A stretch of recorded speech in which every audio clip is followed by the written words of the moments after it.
destructivos que prácticamente nos encierran y nos quedamos en una prisión invisible, pero nos quedamos ahí en una prisión, no encontramos salida. Es una persona que realmente no hace el mal. Obviamente comete un error y es un tema delictivo, claro, porque son las reglas de la sociedad, no puedes hacer eso, si es un tema delictivo. Sí, que al final ya no traen ese patrón conductual como sello negativo de su vida, ¿no? O sea, son personas que, como dices, igual tuvieron hambre, ¿no? Y pues vieron fácil la oportunidad de comerse algo de la tienda y sacárselo y que no está bien. Obviamente eso lo sabemos.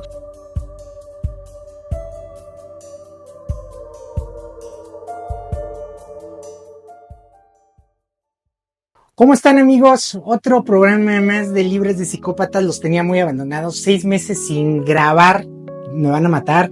Pero como se los había platicado, tenía muchos problemas con el tema de chips. Saben que viajo mucho para acá, para Medellín. Estoy en Medellín. Estoy aquí con mi amiga, una gran psicóloga. Aparte es una gran amiga que acabo de volverla a encontrar en un curso, pero la conocí desde las primeras veces que vine en Medellín y hemos abordado muchísimos temas. Ahorita se los voy a presentar, ahorita les voy a platicar un poquito cuál es su trayectoria y todo. O antes que nada es la psicóloga Almeida, para que la ubiquen en sus redes sociales, para que también ahí le piquen, para que le den ahí campanita, para que la sigan, empiecen a conocer un poquito su canal y también platicarnos un poquito sobre tu canal. Bueno, a todos un gran saludo. Sí, yo estoy en las redes, en Instagram, aparezco como psicoalmeida _. Soy psicóloga, llevo una trayectoria bastante profunda dentro del sistema penitenciario colombiano. Inicialmente pues trabajé en la parte operativa, en la parte de seguridad. Yo ya no estoy en la institución, era teniente oficial dentro de la institución. Mientras estuve en la trayectoria del trabajo, estudié psicología y estuve trabajando en las diferentes cárceles de Colombia. Actualmente, pues ya saliéndome de las cárceles reales y descubriendo tantas situaciones que ve uno dentro de las cárceles, pero que ya al salir de la institución veo que sí conozco personas y veo que hay gente que todavía sigue en cárceles, pero no cárceles de barrotes, no cárceles físicas, sino cárceles invisibles, o sea, las cárceles mentales. O sea, mucho bloqueo en las personas, ¿no? Sí, exacto. Ya pasé de estar en las prisiones reales a encontrar prisiones emocionales, prisiones mentales, bloqueos, miedos, ansiedades, todo este tipo de pensamientos destructivos que prácticamente nos encierran y nos quedamos en una prisión invisible, pero nos quedamos ahí en una prisión, no encontramos salida. Y por lo que le invité es precisamente por este tema, porque me parece muy interesante el tema de 24 años, se dicen fáciles estar en una prisión y no es nada fácil. Imagínense 24 años trabajando, aunque tú no estabas encerrada como tal, pero estar conviviendo con personas que no quiero imaginar ni la frustración y todo lo que se vive ahí, la ansiedad, es gente que también no es una personas malas, o sea, porque también aquí se divide. Quiero imaginar que están las personas que sí ya no tienen como un remedio, que es como pues, todo lo que sabemos, la parte oscura, que acá en mi comunidad ya saben más o menos cómo distinguir esa parte, la parte oscura y la que no están, o sea, las personas que simplemente actúan por una manera errónea, que eso lo podemos hacer cualquier ser humano. Algún tema de chantaje, mentira y eso que no está bien, pero que eso lo podemos tener en la cotidiana de cualquier persona. Pero creo que también está en esas personas donde ya no hay forma de cambiar. ¿Los alcanzabas a distinguir? Sí, tienes razón. Ahí están los que yo llamo, tienen una carrera delictiva prácticamente. Ya no tienen remedio y es más, se pueden tener las posibilidades. Hay muchas historias, pero dentro de una conocí la historia de una chica de la reclusión de Medellín. Y ella tenía muy buena familia, es más, tenía las condiciones económicas, pero ella, la adrenalina, y le gustaba esa adrenalina al robar apartamentos. Y organizó una banda muy conocida en su tiempo y robaban apartamentos. Y salía y volvía y entraba por lo mismo porque ella quería seguir en esa carrera delictiva, como la llamo yo. Pero también hay personas que... O sea, esa persona la tenía ya muy enraizado, ya lo tenía mecanizado y salía y volvía a entrar por la misma situación. Es lo que te estoy entendiendo. Sí. Ya se dan cuenta cómo podemos ahí observar, digo, a grandes rasgos, poder hablarse de un trastorno, de que ya entró por una cosa y sigue actuando de la misma manera repetitivamente y ya no hay forma de que cambie, de que modifique, porque otra vez vuelve a delinquir de la misma forma. Nada, y es lo que llamamos nosotros dentro de del término penitenciario reincidentes. Ya empieza la reincidencia y son 10 entradas, 15 entradas, 20 entradas. O sea, ya eso es un modo de vida ya, prácticamente. Como hay otros que son circunstanciales, llamo yo delitos circunstanciales, no vienen de una carrera delictiva, pero pues sus condiciones, la necesidad, las circunstancias familiares, bueno, todo los lleva a que terminen cayendo en cometer un delito.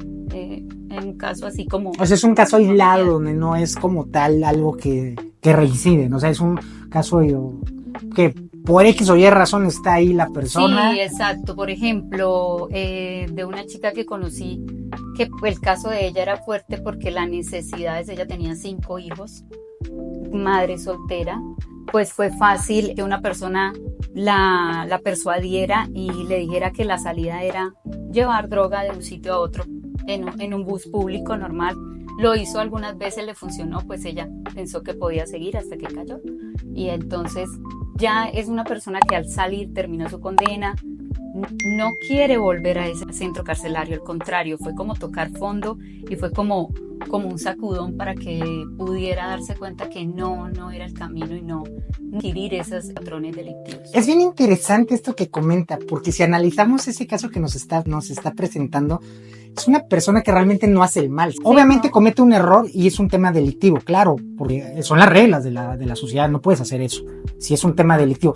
Pero si lo analizamos y profundizamos un poco acá, estamos analizando que de primera instancia no quiere dañar a nadie, ni siquiera está dañando, voy a dañar a alguien, sino que simplemente la están ocupando como medio, cosas ilícitas, pero ella no está haciendo como tal, o sea, ni siquiera está pensando eso, no alcanza a ver la panorámica la persona y termina cometiendo pues un delito al final del día. Sí, es tanto, porque para ellos está más el enfoque en su necesidad y cubrir su necesidad, su situación, que no dimensionan, no alcanzan a dimensionar realmente las consecuencias que eso puede llegar a ocasionarles. Entonces, digo yo que esos son como los delitos o de circunstanciales que en últimas uno sabe que son personas que pues pueden que no residan. Sí, que al final ya no traen ese patrón conductual como sello negativo de su vida, ¿no? O sea, son personas que, como dices, igual tuvieron hambre, ¿no? Y pues vieron fácil la oportunidad de comerse algo de la tienda y sacárselo y que no está bien, obviamente eso lo sabemos. Sí, ¿no? Pero si nos vamos un poquito a profundizar y vamos a hacer como un poquito más juicio, bueno, más le llamamos enjuiciar a algo que ponerle como atención o ponerle el dedo, porque acá juicio es como ser bien portado, ¿no? Acá juicioso es ser buen portado. Muy bien. Ajá. No, el juicio cuando yo me refiero, en México nos referimos a juicio es como juzgar, ¿no? Como juzgar. Entonces, por ejemplo, ¿cuántas personas de nuestros políticos, o cuántas personas de corporaciones grandes pues no hacen fraudes o no manipulan o no, mismos presidentes que no voy a dar nombres, pero creo que los tenemos en el radar que hasta te provocan una guerra, los tenemos al día a día y creo que esos son más psicópatas o sí, hacen cosas más fuertes que una persona fuertes, que por su necesidad, más, ¿no? A mi percepción, la persona que tiene el conocimiento de la norma, que tiene las posibilidades de hacer con su profesión, con su economía, cosas buenas para la sociedad y decide, o sea, robar, decide cometer fraude, que sabe que eso trae consecuencias para dañar a otros, ese sí está en una carrera delictiva, es más consciente de su carrera delictiva. Ocupa el poder para hacer el mal. Exacto, tiene ese poder de manipulación y utilizarlo para poder hacer el mal y conseguir su fin, es como su cometido. Su cometido. Y ahí sí ya tiene como entonces ese tinte negativo, se dan cuenta, ya tiene como esa manera de, entonces sí amanece esa persona para dañar, o sea, sí tiene en su agenda el daño. La otra persona, la que nos habías comentado al principio, no, esa no la tiene ni siquiera en el radar, el de hacer daño a alguien. No la tiene, y uno lo mira dentro de las cárceles, uno lo mira en sus personalidades. O sea, uno los estudia y ve en las personalidades, sus comportamientos. Esa chica, una chica que dentro de la misma cárcel, ese respeto para dirigirse a los otros, ese cuidado, ni siquiera agresiva. En cambio ve uno ese otro perfil, porque también pues uno se encuentra con privados de la libertad que tuvieron cargos grandes y les ve uno ese perfil y ese comportamiento de querer dañar al otro, de pasar sobre el otro, de hacer el daño, de generar conflicto, de generar malestar. O sea, ahí ya en esos rasgos de personalidad y uno ve la diferencia y ve esa intuición, esa maldad que tú dices. Justamente por eso que decidimos colaborar juntos para su canal y para mi canal, en el sentido que creo que tiene muchas cosas muy rescatables porque se congenian. El perfil de personas que han estado en la cárcel y que ya han convivido tanto tiempo, a mí me empapa muchísimo porque ya es como algo más a la práctica, porque ahí se puede ver como todo el perfil delictivo de una persona o la estructura, por ejemplo, cuando es una parte psicopática de una persona. Porque nosotros acá sabemos bien que muchos narcisistas quizá no caen, ¿no? De entrada porque les cuesta mucho el trabajo de qué va a decir la sociedad y eso. Casi ellos no llegan. Me imagino que sí debe de haber, pero no son tantos. Pero por ejemplo, un psicópata que se salta a todo el mundo o un sociópata, son personas que nosotros sabemos están reincida y seguramente tú has convivido muchísimo con ese tipo de personalidades. Y te quiero preguntar, ¿tú sabías de estos? Hoy está muy en boga todo este tema, ¿no? Todo el tema de los trastornos de personalidad, sobre narcisismo, psicopatía, trastorno antisocial. Me gustaría preguntarte, ¿tú en ese momento cuando empezaste, sabías sobre estos términos, estos conceptos médicos, clínicos? ¿Sabías? Porque digo, antes no estaban tan fuertes las redes sociales. ¿Tú sabías a dónde te estabas metiendo? No tenía ni idea. La realidad, pues, eso fue hace muchos años. No hagan cuentas de la edad ni nada, pero cuando yo inicié estaba muy joven, tenía 18 años en el cargo y en la parte dentro de la institución. No tenía ni idea ni de los términos, es más, vi 50,000 rasgos de narcisistas, algunos sí, sobre todo como los estafadores, pienso yo, ahora pues lo defino así, pero no tenía ni idea dónde me iba a meter. O sea, cuando yo ingresé a los establecimientos la primera vez fue, Dios, ¿en qué me metí? Pero pues ya seguí con mi trabajo, ya cuando llevaba como 10 años que fue que empecé a estudiar la carrera de psicología, ahí fue cuando empecé a entender y ya dije, no, o sea, estamos en qué estoy y empezar a definir. Ahí fue cuando ya empecé a asociar, por ejemplo, cuando en una de las primeras cárceles que conocí, un interno, es una cárcel muy alejada, es un pueblito del Viejo Caldas, que es una cárcel pequeñita, 50 internos tenía, pero estaba ahí un interno que lo llamaban el rey de la estafa. ¿Por qué? Porque aparte de que había estafado medio país y salía en los medios de comunicación, aparte de eso se dedicó a estafar cada cárcel que se asignaba, estafaba a los internos. Oh, ya. O sea que les tocó prácticamente sacarlo de todas las cárceles donde estaba y ubicarlo en una parte donde ni le fueran a hacer daño y ni él siguiera estafando ni siguiera delinquiendo, porque él al interior de la cárcel seguía delinquiendo como si nada. Y tenía ese perfil porque yo lo vi encantador, hasta simpático, bien parecido, amable, colaborador, conversador, atento. Tenía ese perfil así que uno dice, bueno, son rasgos narcisistas, pero es como lo que se puede acercar así al narcisismo. Justamente eso, si lo ponemos a estudiar un poquito, justamente eso habla ya un término psicopático o sociópata, porque son personas que ya salieron y vuelven a reincidir, pero por la misma razón. O sea, son como, ahí se pueden dar cuenta cómo está el rasgo patológico, esa característica que sigue estando. Aún ya sale, pero dices que entra a otra cárcel y vuelve a hacer lo mismo y seguramente muchísimas veces ha sido muy repetitivo las mismas acciones. Total, es más, le llegará su libertad y saldrá a la sociedad y volverá a hacer lo mismo. Es que ya es de su personalidad, es un rasgo muy marcado. Yo te quiero preguntar algo, por ejemplo, yo tengo mi propio concepto y aparte en la clínica manejamos un propio concepto de, pues que hay muchas veces que ya no tienen un cambio como tal, pero tú, por ejemplo, ese tipo de personas que me estás comentando o otras que tú que tengas ahorita como en la mente, consideras que lleguen a tener alguna alternativa de cambio o de plano tú? Es una pregunta que obviamente el establishment y que la medicina lo tiene bien marcado que es un no, porque obviamente ni se dan cuenta y eso también lo sabemos nosotros acá, pues por todo el contenido, todo el estudio que tenemos, eso mi comunidad lo sabe. Pero tú desde tu perspectiva, ¿crees que se pueda o tú sí lo ves muy renuente que haya un cambio en ese tipo de personas?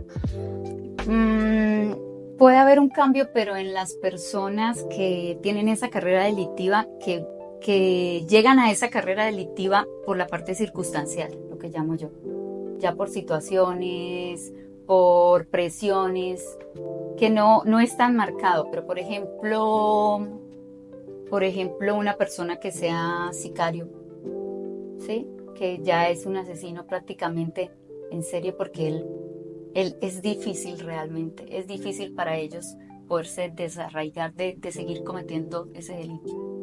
Para ellos sí es difícil dentro de las cárceles realmente hacer como ese trabajo, pero con los internos que por hurto, por tráfico de estupefacientes, pues han caído varias veces, situaciones, yo sí he visto que algunos sí han modificado su conducta. Pero son los perfiles que dices que no está como esta raíz, ¿no? De malicia. Sí, que no tienen esa raíz de malicia, sí, que es prácticamente, como digo yo, la calle la que los forma y la que los acoge, y entonces ellos aprenden a comportarse de esa manera, pero es la necesidad. Yo te quiero preguntar algo. ¿Qué consideras? Digo, bueno, yo sé que es un poco difícil lo que te voy a comentar, pero digo, al final del día, para una persona con todos los medios hoy en día que tenemos, el internet, tenemos cualquier manera de estudiar y todo eso, es bien difícil todavía para incluso la gente, pues, como poder ubicar a tipos de trastorno. O es más, aún así puedes estudiar o puedes tenerlos enfrente y puede haber todas las características. Hay gente muy renuente, ¿no? Hay gente que dice, no, pueden cambiar, o por cualquier cosa que les pueda vender cualquier ideología, ¿no? De que sí pueden cambiar y todo. Pero, por ejemplo, ya estando en la cárcel, ¿hay forma de que los filtren de alguna manera a personas que tengan algún trastorno, o todos los meten igual? Digo, porque yo ahí desconozco, pero si hay manera de que les hagan estudios socioeconómicos, psicométricos, donde para saber la estructura de si unas personas están mejor que otros, o cómo viene, cuál es su manera de pensar de cada uno, o no existe eso y a todos los meten igual. Sí, la realidad es que en las cárceles de Colombia el hacinamiento es una realidad. Entonces, eso se quisiera, sería el ideal de hacer esa clasificación. Sí se hace un estudio porque hay un área dentro del sistema penitenciario colombiano, se llama tratamiento, y trabaja exactamente ese estudio, y recién inicia el interno, se le hacen unas pruebas, más hace mucho tiempo, no sé si ahorita todavía se utilizaban el instrumento del Milimud. Es una prueba para definir si hay trastornos, básicamente. Esa prueba se realizaba, pero tenerlos por aparte era complejo. Sí se trataba como de ubicarlos cuando ya se identificaba en un patio donde no fuera un riesgo para los demás internos y tampoco fuera un riesgo para él. Sí, que pudiéramos como garantizarle su integridad o su seguridad, porque pues también bajo la responsabilidad de nosotros estaba la seguridad de todos los privados de la libertad. Sí, porque ese es un tema, ¿no? Porque, como tú bien dices, imagínate que hay unos internos que no están como dices, tan calle, tan maleados, se puede decir, hablando de trastornos o de enfermedades, ¿no? O algo psicopatológico. Y de repente te llega uno que sí es psicópata, y si tiene estos matices de saber persuadir, manipular y todo, pues va a contaminar a todos los que estén alrededor. Sí, y lamentablemente no se puede tener ese control total en los establecimientos penitenciarios. O sea, tendría que ser demasiado amplio, se tendría que clasificar cada patio para ciertos perfiles. Eso sería lo ideal, pero es complejo tener ese control. Entonces, ellos tienen que aprender a veces a convivir. Simplemente que uno trata de ubicarlos en ciertos patios, hay menos agresividad, menos conflicto, entonces en otros saben manejar una convivencia diferente, entonces puede uno como tener más el control, como de esa manera. Sí, sé que es difícil, digo, y yo sé, estoy casi seguro que eso es en casi todas las cárceles de, no sé si del mundo, pero al menos de la TAM, menos de la TAM considero que debe hacer, sí, y tiene algo de lógico, porque el otro día me preguntó una persona que si existía, por ejemplo, en los trabajos, o sea, y ya ni siquiera estoy hablando de ya ni siquiera de cárceles, de trabajos normales, si existe alguna prueba que te hagan o que si existen lugares en ciertos trabajos para hacer pruebas, si existe algún tipo de estructura psicopática. La estructura psicopática es todo lo que tenga que ver como narcisismo, sociopatía, todo lo que viene en el DSM-5 que viene con una estructura oscura. Entonces me dejó pensando y me puse a hacer el research, como todo, me puse a pensar y dije, ok, que conozcan no, pero si existe, apenas en la actualidad a raíz de aviones que los han estrellado, pilotos que han estado, hubo uno muy famoso hace 10 años en Alemania, una aerolínea alemana, pues literal, él tenía problemas, tenía trastornos. No lo pudieron evaluar, no lo pudieron detectar a tiempo y lo estrelló el avión.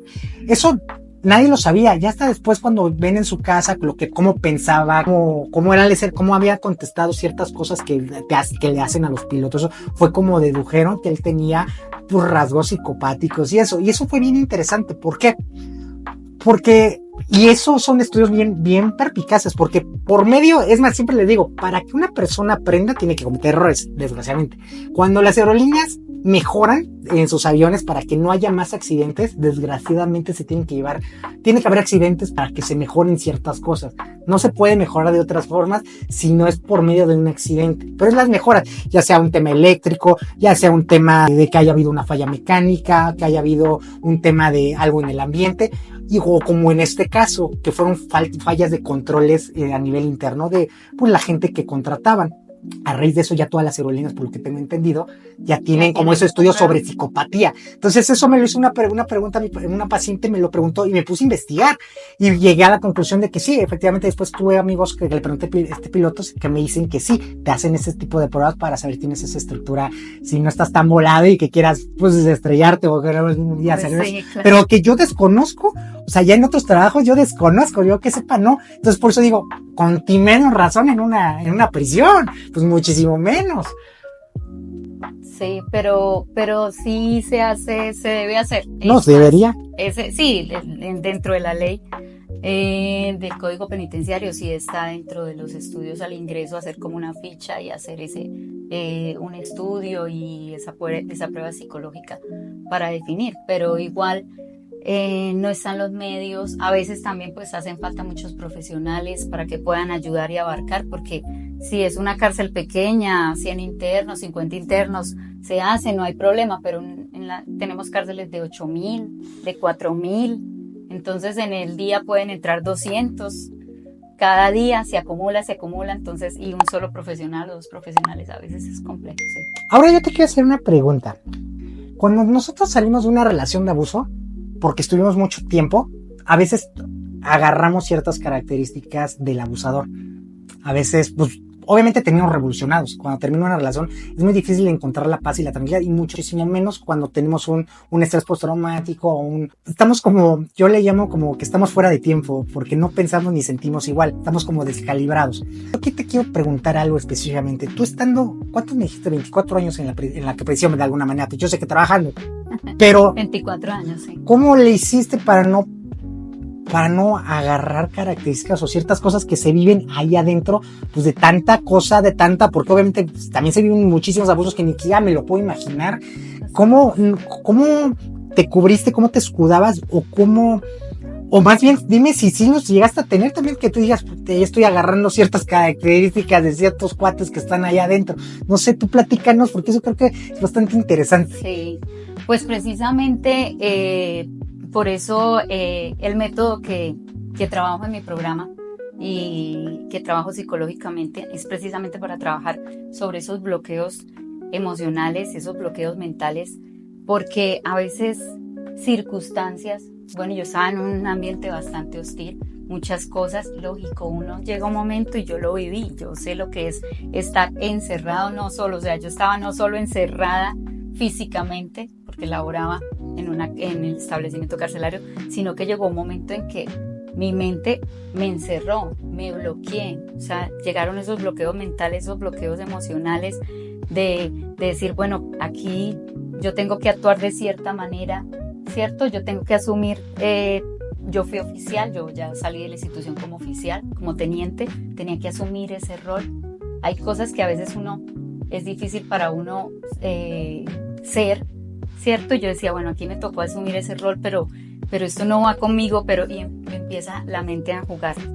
Como tú tampoco vas a poder con esto, no vas a ser capaz, esto te va a quedar grande, mira esta situación. Entonces la mente empieza a enloquecerse y yo llegué a un momento en que me bloqueé, realmente me bloqueé siendo oficial y si esto lo ven compañeros o subalternos que trabajaron conmigo van a decir, sí, ya sabemos, en el momento en que estaba la teniente como, claro, Entonces, hacer un par y decir, carambas, estoy integrando cosas que estas cosas no las puedo permitir que me afecten y que me integren. Pero que sí te terminan afectando tarde o temprano, ¿no? Me imagino. Sí, y afectan, pero uno debe aprender a convivir con eso porque yo no podía dejar el trabajo tirado e irme. Tenía que aprender a, en medio de todas esas dificultades, reconocerlas, saber cómo manejarlas, saberlas integrar, saberlas aceptar y empezar a que mi mente no me jugara malas pasadas, no me jugara con pensamientos destructivos y yo decir, bueno, esto lo adopto, esto no lo adopto. Distinguir, ¿no? Esto es mío, esto no es mío, esta basura no es mía. Esto no es mío, exacto. Ni siquiera voy a dejar que la jerga carcelaria, que eso le pasaba le pasaba a muchos compañeros, me contaminara. Porque uno está allá y termina también utilizando, ¿cierto? Se puede contaminar y utilizar esa jerga carcelaria, pero no, eso no me identifica, yo no voy a adoptar eso. Entonces, hacer todo ese trabajo, pero eso durante varios años y bueno, vivir también esos estados de ansiedad, porque todo ese tipo de bloqueos y de pensamientos limitantes te generan ansiedad, te generan estrés, te generan miedo. Entonces también me tocó trabajar todo eso. O sea, básicamente desde que lo viví y desde el conocimiento, pues, y desde lo o sea, pero entonces sí hubo un momento donde sí te me estabas perdiendo. Sí, total. Y también me tocó hacer mi trabajo terapéutico. Tocó desligar un poquito y hacer mi trabajo porque lo importante es reconocer. Claro. Yo utilizo un término en mi método de psicología que lo llamo el carcelero interior. ¿En qué consiste? Bueno, el carcelero interior lo identifiqué en esos patrones de pensamientos destructivos, pensamientos limitantes, esos miedos que nos paralizan completamente, esos bloqueos emocionales, mentales. Todo eso es un carcelero interior porque tú los tienes y tú te paralizas y tú te encierras.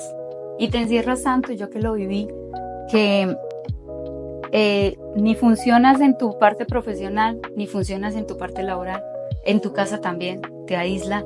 O sea, llega un momento que tú dices, ¿qué está pasando? O sea, yo quedo paralizado, no quiero nada, no siento nada, ya no tengo ganas de nada, ya como que no funciono, ya como que mi mente no me da. O sea, llega un momento que es complejo, que toca uno fondo. Entonces, la idea es identificar ese carcelero interior, digo yo. Todos a veces tenemos unos carceleros interiores que nos paralizan, nos ponen resistencias. Voy a salir a hacer un proyecto y ¿qué pasa? ¿Pero por qué no voy? La procrastinación, ¿no? La procrastinación, ¿por qué me da miedo si yo manejo ese tema? ¿Por qué? ¿Qué me está pasando? Y no sabe todo lo que está cargando porque no lo tiene identificado. Exactamente, entonces llegar a identificar ese carcelero interior, de eso se trata. Oye, sí. Eso me tocó hacerlo en toda la trayectoria penitenciaria. Pues de esto, justamente, de esto estamos dándole una probadita, amigos, de todos los podcasts que vamos a colaborar juntos, de su canal con mi canal, porque creo que son muchísimas cosas que podemos interactuar, que se compaginan y que fue clave, porque ahorita, de hecho, estamos estudiando juntos precisamente la persuasión. Ayer estábamos en la clase y justamente estaba bien interesante, ¿verdad? Está interesante porque obviamente hay muchas cosas que ya había visto yo como terapeuta, pero hay cosas que no, y hay cosas que no, ya ni siquiera las tenía frescas, porque por ejemplo, a mí que me encanta la filosofía, que también estoy estudiando filosofía, estaban hablando de la persuasión, pero desde de lo más básico, ¿te acuerdas? Estaban hablando desde Aristóteles, o sea, que a mí me mata, con mis pacientes o la gente que me conoce de mi comunidad, saben que a mí me encanta filosofar eso, pero están yendo a la raíz. Entonces, justamente estudiando el tema de la persuasión, también fue como empezamos a decir, oye, tú vas relacionadísimo con mi tema, con tu tema, porque siempre como que ahí hay algo. Sí, entonces claro. Dije, vamos a colaborar para grabar algo. No dejen de perderse nuestro canal. Síganlo. ¿Cómo estás tú en las redes sociales? En Instagram aparezco como psicoalmeida_. Ahí en la descripción está una breve descripción del programa, del método, porque es un método prácticamente. Hay que ir aterrizando como temas, puntos, y ir mezclando desde lo clínico hasta la parte vivencial, y creo que eso nos va a ayudar muchísimo para también entender más ángulos, y eso para mí es muy importante.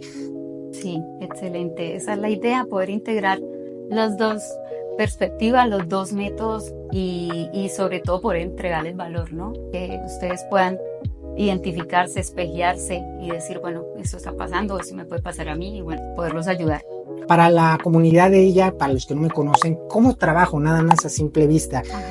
Pues digo, porque acá mi comunidad ya me conoce más o menos con trabajo, pero Sí, ¿qué es lo que yo hago? Yo soy psicólogo cognitivo-conductual en general, cualquier persona que llegue conmigo, eso es mi trabajo.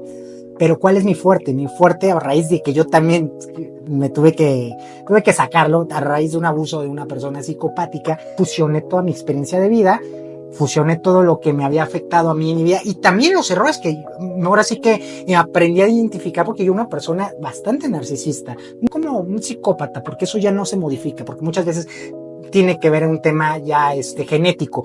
No, en este caso sí considero que al menos sí tenía un tema sociópata o antisocial, sí, de chico, y siempre lo he platicado porque yo era una persona manipulativa y tuve ya toda mi ventaja y nunca me sentía, siempre no me asociaba y siempre tenía la necesidad de verle la cara a la gente y eso no lo pude descubrir hasta que yo pude tocar fondo con mucha introspección, con estudio, con viajes, todo, hacer como todo ese kit, y hice como una cosa que hizo match en mí, en mi interior, y me ayudó para poder ayudar hoy a las personas.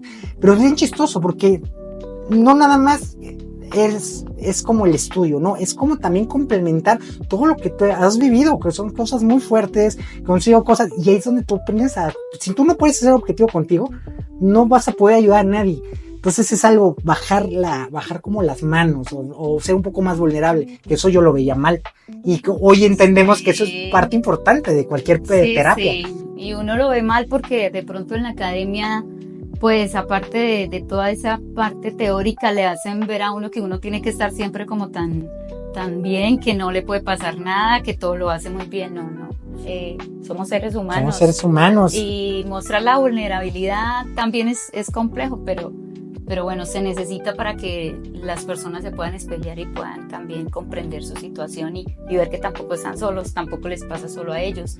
A todos nos pasan muchas cosas que hay que trabajar. Y que a veces minimizamos un trauma, ¿no? Decimos, eso está traumado, eso. Todo el mundo podemos generar un trauma incluso hasta viendo la televisión. Incluso hasta cayéndote, que tú piensas que puedes generar un trauma. Entonces no es como hay que minimizarlo, ni tampoco está malo tener traumas, es parte de la vida. Más bien es entenderlo. De hecho, parte de mi fuerte también dentro de este tema de la psicopatía y de toda la estructura de abuso, es que yo estoy capacitado para el tema de trauma. Allá en México, como sabes, los temblores están a la orden del día. En el temblor del 2017 estuvieron capacite en la institución que yo trabajaba, precisamente para detectar a las personas cuando están en shock, cuando han perdido todo, que son los de primera instancia. Pero también están los traumas complejos, que eso las personas no conocen y que viene derivado de los abusos psicológicos. Todo eso, exacto. Eso es como lo que yo hago. Pero entonces creo que vamos a hacer bastante cosas importantes, bastante cosas padres, como muchas charlas, muchos temas que tenemos que me gustaría ahorita tocar, pero digo, no nos da tiempo, hay que ir poco a poco. Pero, ¿algo más que quieras agregar? No, gracias por tu invitación, por tu presentación, porque igual para mi comunidad también es importante, también se puedan espejear ahí con la experiencia que tú has vivido. Y no, que estén muy atentos porque hay una propuesta bonita. La idea es entregarles valor, entregarles talleres que los puedan nutrir bastante. Entonces vamos a hacer un equipo muy, muy especial y sobre todo integrando cosas que sabemos que les van a ayudar bastante. Isabel, muchas gracias. Síganos en su página, las de Instagram, tomo se las voy a poner, las de aquí de esta Isa, la de su canal de Psico Almeida, y también acá en Libre de Psicópatas. Muchas gracias por seguirnos y prometo ya no desaparecerme, era por tema de que no me podía conectar al Spotify y eso, pero bueno, aquí se los dije, espérenme, ahí voy a estar tarde o temprano, y aquí estamos. Bueno, nos vemos. Que estén bien. Vivan una noche libres de psicópatas. Bendiciones.